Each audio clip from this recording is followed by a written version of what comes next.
Alright, on this tutorial, we're going to talk about suppressive fire. We're going to talk about what that means and how to do it. So we have me and my buddy here.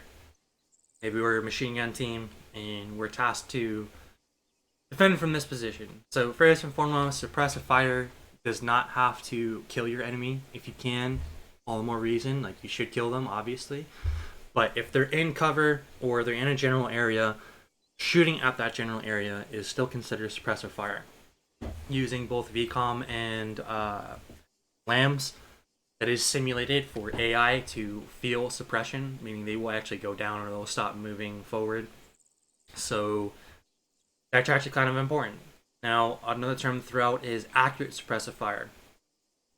Suppressive fire is good, and that's fine when you're opening up an engagement and you don't necessarily know exactly where the enemy is, right? You can suppress their positions, but you should be aiming to get accurate suppressive fire, which is suppressive fire that is killing the enemy. So you're killing people and you're forcing the rest of their team into cover and not moving.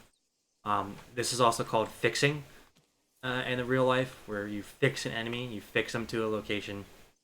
You can have a maneuver element mover, get closer, get a flank shot, and eventually get a better chance of killing whoever you need to kill. So that's suppressive fire. That's the overarching mentality. Now, there are a couple of firing control techniques that gunners will use to achieve suppression.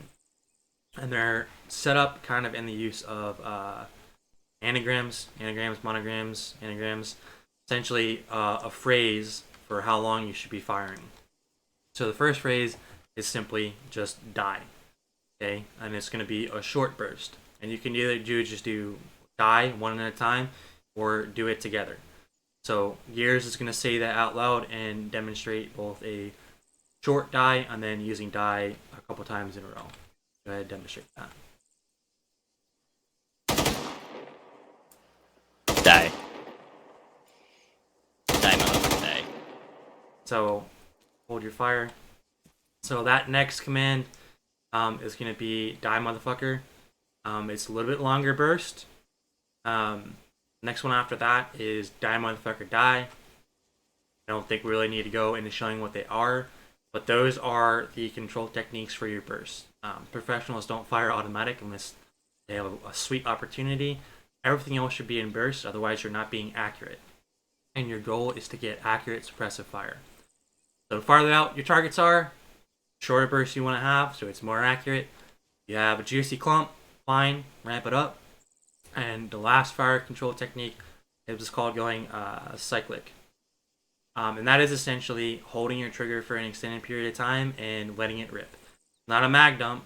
That's not what you're doing. You're not doing a mag dump.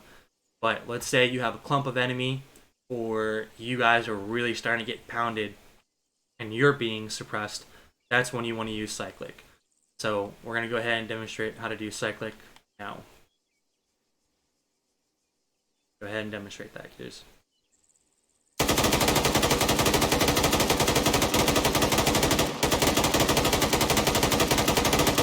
Hold fire.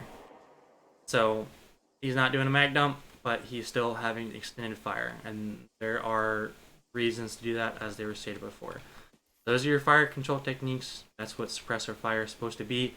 As you're working as a gunner and you're firing, always try to get as more accurate, where you can actually kill as many targets as you can. That is the tutorial.